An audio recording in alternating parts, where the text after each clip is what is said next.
everyone, you're with me, Farah Azhari, in another episode of Timesport on the Beat. And today, yet again, in the studio, I have Mr. Giancarlo Gallifuoco. Wow, that was good. I was wondering if you were going to pronounce the full name. Oh, did I? Okay. Not just GG, you can cheat if you want. Okay, right. Like, so I call him GG. You guys call him GG as well, so it's fine. So today, he's in the studio with me to talk about the upcoming season. I know it's a bit biased because he plays for KL City, but your opinions are not going to be biased, right, GG?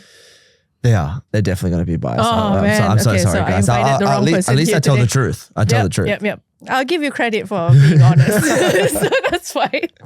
All right. So without wasting any more time, because we only have like 30 minutes and we all know GG talks a lot. True. So let's just start it with the new season is kicking off on August 8th. So how are you feeling overall and the buzz and also the build up for this year? First of all, thank you for having me. Welcome. I would be rude if I didn't say that. Thank you for having me. It's awesome. You've had me, this is my second time, so unfortunate for you. I'm very, very excited. I'm very, very excited. I think personally, and then also for the club. So I know you're well aware, but like for me personally, it's my fifth season. And I think I feel like an adopted local. I want to keep showing that I'm, constantly trying to improve my game. And also from like a work ethic standpoint, I feel like the challenges are how long can you keep this level of effort up? And I really, really want to show that. So that's my kind of like my personal feeling, my personal motivations. But then from a club standpoint, I don't think I've ever been part of KL being so, I don't want to disrespect any of my other teams, but being so talented. All right.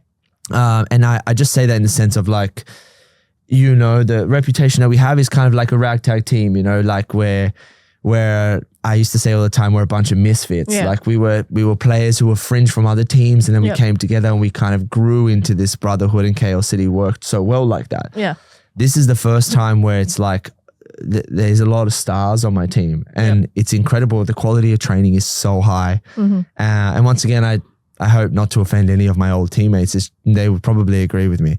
But the quality of training, even in the games, it just feels like a very different team. Very different team. And that's very, very exciting for me.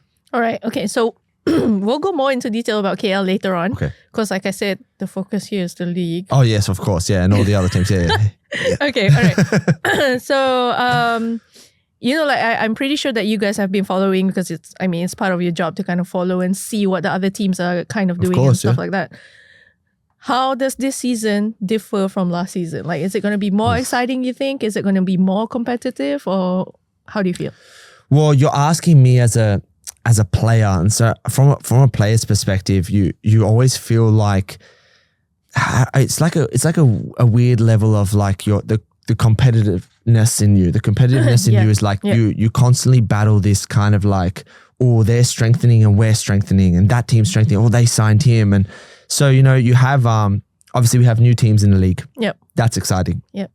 And then you have Selangor have strengthened. Johor are always strengthening, And then you have situations like even with Terengganu, like there's certain players there now that have played together for their second season, their third season, and that allows your core to develop. And then you have our team, my team. And so for me, there's this level of excitement. And I remember when you sent over the messages earlier, the questions earlier today, and I was reading through them. And I remember thinking to myself, like, the problem when you ask me, or when somebody asks me, like, where's the level of excitement? Like, what's the level of excitement? Yeah. As like a true fan, as a true competitor, every single time the season starts again, you're just full of optimism. You're full of optimism. You want so badly to beat yourself from the previous season, and you want to show. So I think that as I've watched, like Selangor have signed some incredible players. The midfielder from Adelaide United is like a very, very, very good. He's a very, very good midfielder. And then William Lira. Yeah, William. Yeah, like he's like another very good player. This is all so good for the league, and I just think that like I said to you, And like I always say to fans, the competitiveness in us, every time the season starts, you have this like battle in your head where you're like, I'm so excited to see our best against your best. Yeah. I'm excited to see that clash. I'm excited to see Terengganu versus Selangor. I'm excited for these games. So I hope that it comes out with some good quality football. Okay, so what do you make of, like you say, we have new teams this season. So we have two teams, Immigration and Melaka, who's just been promoted from A1. And I know that last season we didn't see any promotions because none of them met the national licensing requirements. And then we have Brunei's DPMM, who's making a comeback after, I think, decades. Yeah. So how do you feel with the new additions? Do you think that they'll be able to compete on the Super League level or how? Yeah, I think, correct me if I'm wrong, because I'm not incredibly well versed with the Brunei team, but I've heard that they're quite a well financially backed team. So I'm assuming that they're going to be very competitive. And then in regards to Immigration and Melaka, I'm not, how do I say this without putting my foot in it? There is levels of competitiveness. Yep. And I'm only saying that to say that I say the same about our fans. I believe you have to have a realistic expectation. Yep.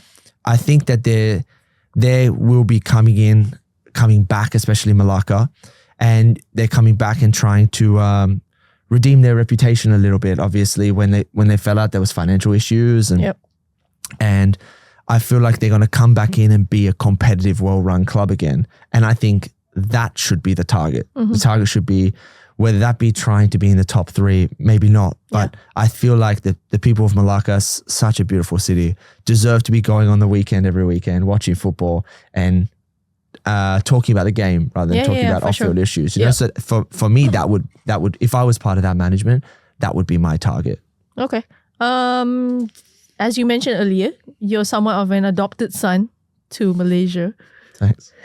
Thanks. I like to think so. No. Yeah. We're all waiting for your naturalization process to go through and all that. So we can call you a Malaysian, like no longer Mat Saleh Jelok all. But anyway, so having said that, okay, so you've been here for about like 6 years? Five years, right? Yeah. Okay. So how do you see the game growing and the league growing, especially in quality, in terms of quality on and off the pitch?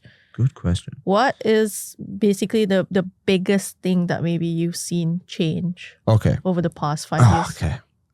I know when this answer's over, I'm going to think of about 100 more things I want to say. Yeah. But there's been periodically things that are happening over the last 5 years that I've been here that I think the whole of, obviously I'm biased because I'm viewing also as an Australian, but I think that the whole of Southeast Asia is realizing how good it is. Yep.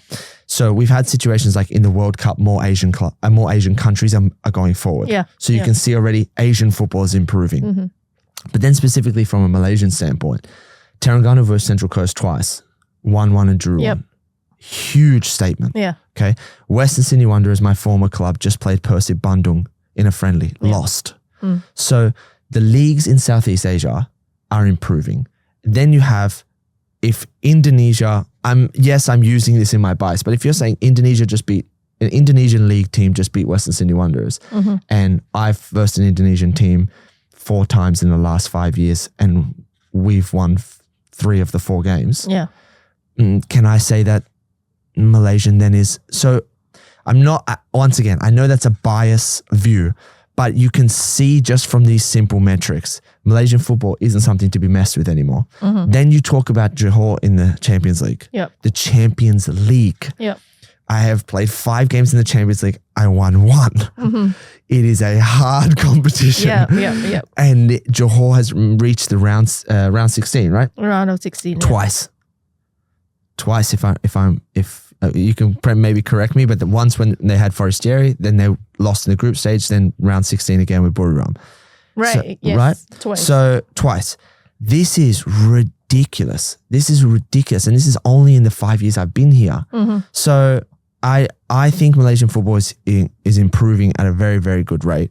I think that unfortunately, the elephant in the room is that we've missed out on We've missed out on acknowledging progress, because the progress is there. We've missed out on acknowledging progress because there's been a problem about salaries. Right. Okay. And I think that unfortunately has created a dialogue where you're constantly talking about something else that might not be the beautiful things that we should be talking about. Yep. But Malaysian football is getting much, much better. The quality of the games is getting much, much better. For me, it takes nothing away from Malaysian football if JDT and Selangor go and smash 10th place. Yep. Because that happens everywhere. When Napoli won the Scudetto 2 years ago, we would verse Verona and win 5-0. Yep. Nobody in Italy thought, Verona need to give up or something. No, it's unfortunate that Napoli are on this wave and have chosen good players and they've grown. So trying to tick off every single thing off the list in that question, Malaysian football is doing very, very well. Okay. Very, very, very, very well. All I could ask for is that if more people come, if more people come to the stadium, if more people embrace it, it works like a beautiful cycle. Okay. If you come to the stadium, the atmosphere gets better. Yep. The atmosphere gets better. The game gets better. The game gets better. You attract more players. You get more money. And then more people come. And it just goes like that. Yep. That's the only thing I would ask to improve. But you said that getting more fans into the stadium, and then there's argument saying that fans are not coming to the stadium because they are under the impression that the Malaysian league is actually quite boring these days. Just because, at the end of the day, you just close your eyes, even before the season kicks off, people will be like, nah, JDT is going to win. So why should we bother watching, kind of thing. Okay, fair. Yeah. But then can I ask you a question? Yep. The 10 clubs at the bottom of the Premier League? Yeah. Yep. The 10 clubs at the bottom of La Liga? Yeah. The 10 clubs at the bottom of the Serie A? Exactly. What about Ligue 1? Yeah. When PSG has 95 times the budget of everybody else? Yeah. Does the people at Montpellier say, no, I don't want to go watch because PSG is going to win? Yeah. No, they go because they love Montpellier. Okay. And when my day is done, many, many moons from now, hopefully, and I'm a KL City fan, and KL City is coming 12th, I go to watch because I'm a City boy. Okay. I don't go to watch thinking about anything other than that. That's my answer to that. All right. Okay. So because I know that our fans are quite driven by results, because I think recently also it's been said that you don't have to be a Johorian to be a JDT fan. Right.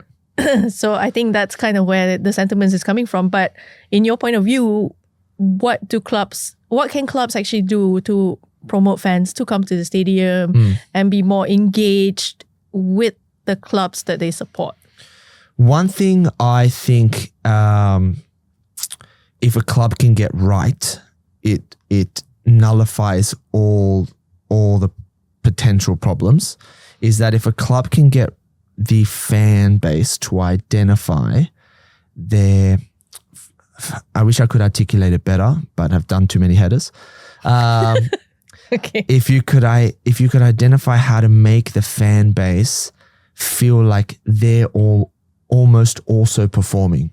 So let me give, for example, in Indonesia, the Bandung fans believe they have the best fan base in the world. Okay. So they go to the game to watch the game, but they also are judging their own performance. They come to the stadium and they sing and they flares and the fans, the flags, because they're proud of their performance. Yeah. And then subsequently the team's performance, and they love the team. All right. So there becomes this tribalism. I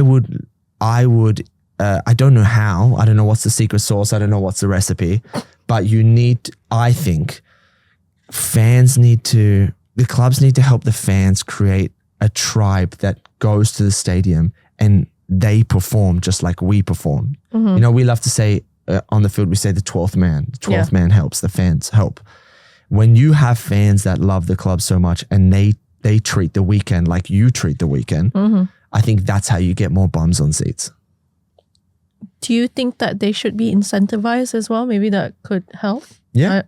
Whether it be incentivized with, like if you buy 3 tickets, you get your 4th. So you're encouraging numbers. If it be like, for example, like Americans love to do things like dance cam and those kind of things, whether it be something like fame and you come to the stadium and you can get, whether it can be like best dressed gets or it can be that they do the halftime show and your kids can play or in whatever way. I just believe that the most important investment for a club outside of its team is trying to help create the tribe that turns up every weekend, because they make your club.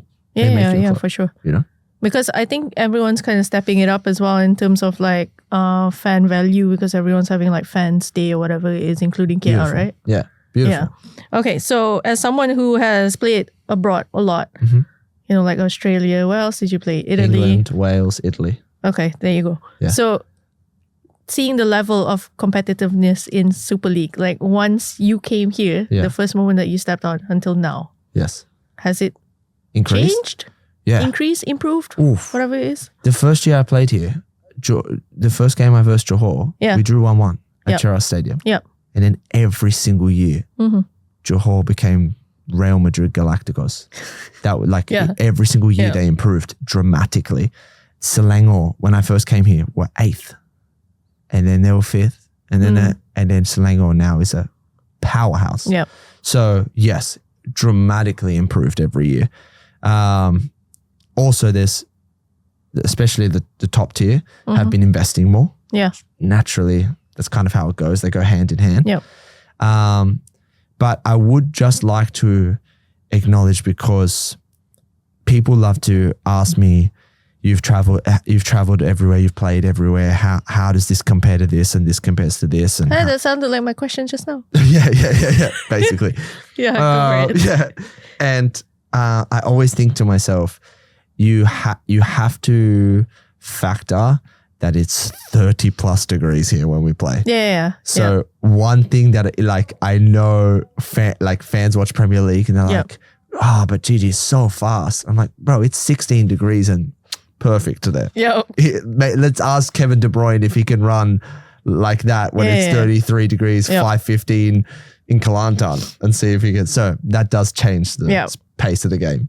Okay. So weather is a big factor. Huge. Right, huge okay. factor. Yeah, huge factor. Because I know that before this, we've all been saying like, oh, it's nothing, you know, just pile on the coats or the tights or whatever it is. So it does. Yeah, it does. Okay, all right. It does, yeah. So I wanted to get your thoughts. Are there any young talents, local talents from across the league who has caught your eye recently, and who and why? Yeah, okay. But I'm going to be like, I did warn you I'll be biased. So I'm going to be extremely biased. biased. I'm asking for like the entire league, not just your club. Yeah. But only reason why I say it is because I see him on a daily basis. Okay, fine. I see him on a daily basis. Go ahead. Because there's one very, very obvious one in my club, and there's one not so obvious one in my club. All right.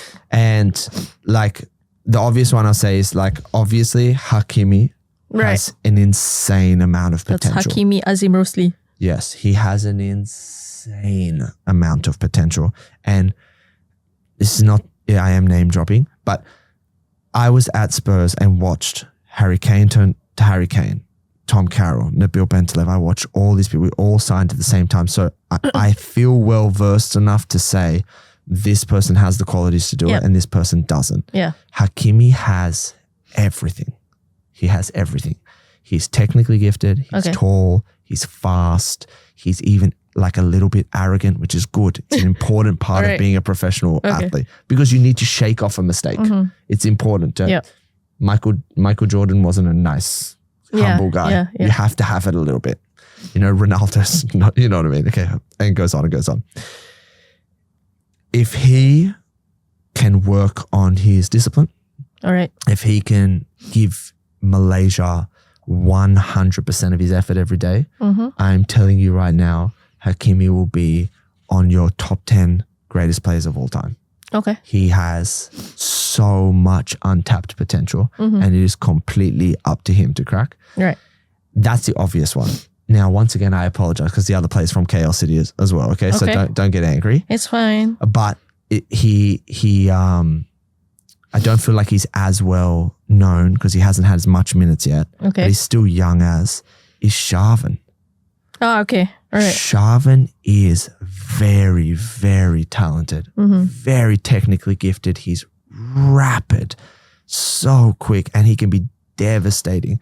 I just think his only hurdle that he has to overcome, and I think it'll come with age. And I think he will get a little bit older, a little bit more mature, and he will hit his prime, and he'll be one of your best wingers. Yeah. He just needs to get the maturity to deal with the highs and lows. Okay. And that will come. But yeah, I apologize that I didn't pick out 4 or 5 from other teams, but it's because I watch them every day. Yeah. And I can see their habits every day. And because I've seen so many people that are obviously talented and then never make anything, and I've seen people that aren't obviously talented and then make it, you start to see the recipe. You start to see what's required. And that's why I say to you about the confidence. Hakimi's level of like slight arrogance, it's good. It's important. You need it a little bit. But those are my 2 players that I honestly think I could see playing for the national team for the next 10 years if they continue to work hard. You know what's coming next, right? I'm going to ask you like them in comparison to Arif Iman, who everybody knows is like the best right now. And this is a player that we're talking about who has never, ever, ever been on the national under-23 side. Straight away just jumped to the senior. That's how good he is. So do you think that Hakimi and Shavin can get to that level? So the reason I didn't say Arif Iman when you said the question is because he transcends that question. He's no longer potential. He's result. Right? He's result. He's done on Champions League level. No question.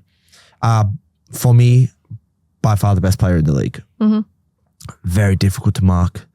I'm lucky that so far in 5 years he hasn't embarrassed me too much, but he's very, very difficult. He's got respect for you. Yeah, he's very, very difficult to mark. Yeah. And I was actually speaking about him yesterday, and I don't want to embellish too long. I know we have a timer, but he, I always say, there's this expression, it says iron sharpens iron. Okay. And I was saying that the best thing that's happened for him is that he's been at Johor. So because he's there, he trains every single day with the best players in the country. Yes. Which is, it means every day you're playing a game. Every day you are improving. Every day you are sharpening your tools. Yeah. And he has gotten to a place where his football IQ is much higher than people his age. Yep. Much, much higher than people his age.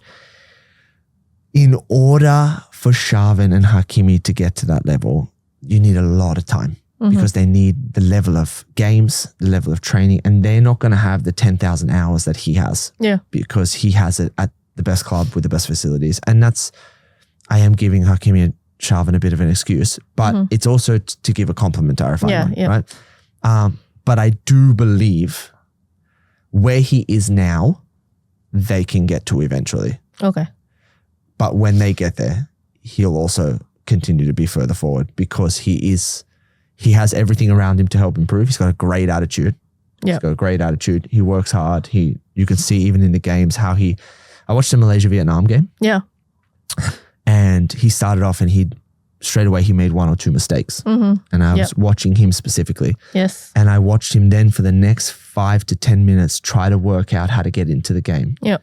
And that is ridiculous level of maturity. And then get into the game and then have a good game. Yeah. That's incredible. That is incredible. And that's the kind of, to go full circle, that's the kind of maturity that I'm trying to say when it comes to Shavin, when it comes to Hakimi. That's what they have to learn. Yeah. This is like top tier elite mentality. Right. Okay. So because, somebody like me, I can only judge from the outside. Like I don't really know him personally and all that. I've never even, have to mark him. Yeah. How you say it's like really difficult to do. So what do you think makes Arif Iman, somebody like Arif Iman, special and become like basically the star of not just JDT, but in the Super League, like he's the most liked kind of thing. He's the most popular. Why do you think that is? Well, firstly, he's exciting. The way he plays is exciting. He has like a really, really elite level of like low center of gravity. So he can turn his body at a really fast pace. So perfect for his position, right? That's what makes him hard to defend. So if I'm 6'2" and he turns me left and then turns me right and then turns me left, each one of these things has a delay. Yeah. And he can do it faster than me. Yeah. Right. So that's where he's superb. But then also, I think it's beautiful because I think he's becoming the embodiment of what 32 Malaysian people like can see themselves in. You know, he's a like typical Malaysian looking boy who plays football like he loves football. Yeah. And don't we all football fans deep down the heart, that's how we want to play. Yeah, right. You know? Yep. The little Gigi didn't want to be a centre back. You know what I mean? He didn't want to just slide tackle people and bark instructions. You know, I think that's what's so beautiful for him, and it's so beautiful for the football here, and that's why I'm like, some players are funny when they compliment players from other teams. This has never been an insecurity of mine. I will give my flowers to any good player. Yep. And he's just someone that I've watched grow. Mm-hmm. From the Malaysia Cup 2021 to 2022 to 2022, and I've watched him grow and his popularity has grown.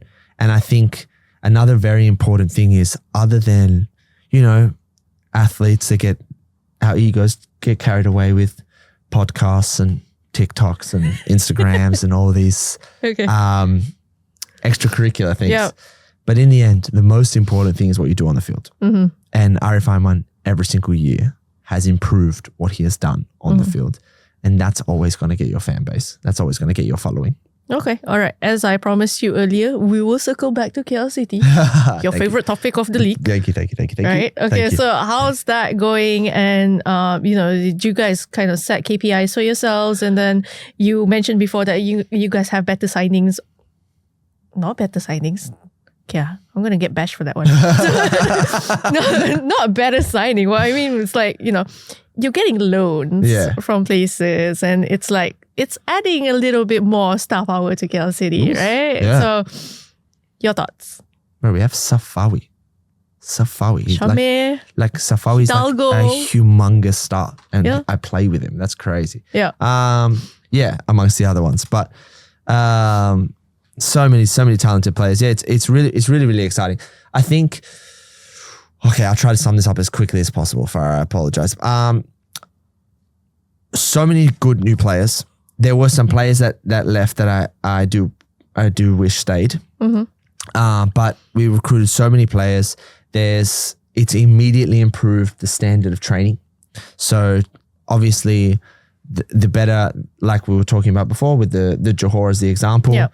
More good players around, better quality. Yep. So training's become sharper. It's become, it's got a better flow. And I think that we all have this kind of feeling in the change room, like, all right, we're pretty good. Like I can feel we're pretty good, but we don't want to shoot too high, and we don't want to set the bar too high, or like the expectation too high. But the confidence is growing. You know, and especially with each game that's gone by in this preseason. But one thing that, and we've had many conversations off air, but one thing that I really pride myself on is trying to create a culture where everybody can perform to their best. Yep. You know, I'm a big believer in the canvas theory, and I don't know if you know what that is, but basically I want to give the artist the canvas to express themselves, right? And I believe that the best way to create that in a change room is to not obsess too much about specific targets. Mm-hmm. Okay. To only compete with what you have done already. Right. We're competing with KL of last year. We're competing with, we finished 6th last year. We want to get higher than that. Mm-hmm. And I believe that that's first and foremost going to be our target. Mm-hmm. Now, do I believe we're going to do better than that? Mm-hmm. Yes. I would be lying if I didn't. Okay. But I think for now, as we're talking, as we're delegating, as we're starting to get ramped up for the season, I'm trying to keep the bar there. And I'm just saying, let's work on it, on gelling. Let's work on this team getting together. Let's work on, you know, a problem that you have is you've got new players. You don't yet bleed the club. Yeah. So we gotta help that. We gotta help you feel like you are a city boy, like you've been here for 10 years, like Zafri has, you know, because that's what I've been accustomed to for 4 years. Everybody had been here for a long time. So I think once we get that culture going in the change room where they really love the club and you really love your teammate and you want them to do the best that they can. And then with the incredible quality of players that we have, I think this is going to be a very, very good year. Okay, awesome. So we have like a couple of minutes left. I'm just gonna put you on the spot. I did good, huh? A couple minutes left. You thought I was gonna go to I did not say you did not do well, Gigi. Like, stop cutting me off. Hold on. Wait. I've got a challenge for you. You wait. Okay, so for the next couple of minutes, I want you to do an elevator pitch to foreign footballers, like, you know, your friends abroad or whatever, and how you would sell Malaysian Super League. Ooh, okay. Go. Okay, so I'm on the phone right now and I'm calling someone. I'm saying, come to the Malaysian League. If you must. Okay. Whoa, there's so much, and like, you've put me absolutely on the spot. So I'm gonna definitely think of a better answer later. But I think that Malaysian football, it encompasses everything that you want as a footballer. So as a player, you're coming to a country that's football mad. Football mad. Already that makes Malaysia so attractive to footballers. The weather is hot, and you'd be surprised at how many footballers hate cold weather. So that's number two. Malaysian football is in Malaysia, where the food is ridiculously good. And then you have, outside of the obvious powerhouse, it's pretty competitively even for about 6 clubs. Right. So I feel like from a competitor, you have a large pool of clubs that you all think you can be battling for that second and third spot, right? Yeah. Now, I know people would say, yeah, but you're not going to get the first spot. But that's not how we think. We want to get as high as possible. We just want to compete. Yeah. So I think that when I get many of these phone calls from Australia, because many of my ex-teammates do want to come here. Okay. This is kind of the quickest, easiest things that I shoot off. And then with all of them, with football mad country, with beautiful people, beautiful weather, beautiful food, it puts you in a position where you enjoy football the most. Yeah. And in the end, that is the premise to my pitch. Yeah. You want to be playing football in a place where you love football. Yeah. And for me, anecdotally, I played 3 years in Spurs in the Premier League, 1 year in Swansea, in Wales. Then I played in Italy. I played in the Serie A and the Serie B. I played Coppa Italia, FA Cup, Champions League. I went to Australia. I traveled to Korea. I played from the national team under 23. All of them. And I never enjoyed myself as much as I do at KL City. Okay. I feel like I can take this snippet, right? Give it to the Malaysia Tourism Board and they'll make you their ambassador. For sure. For sure. Okay, good. Okay, with that, thank you very much for joining me today in the studio. Gigi, I'm sorry to take up your time, you know, like training and stuff. My pleasure. Thank you so much. Really hard, guys. Yeah, I'm trying. All right, so that's it from us from Timesport on the Beat. You can, if you have missed out any of the previous episodes and you want to hear them, and you want to hear this one over and over again just because you're a huge fan of Gigi, so you can catch it on the Audio Plus app, Spotify, and the Apple Podcasts.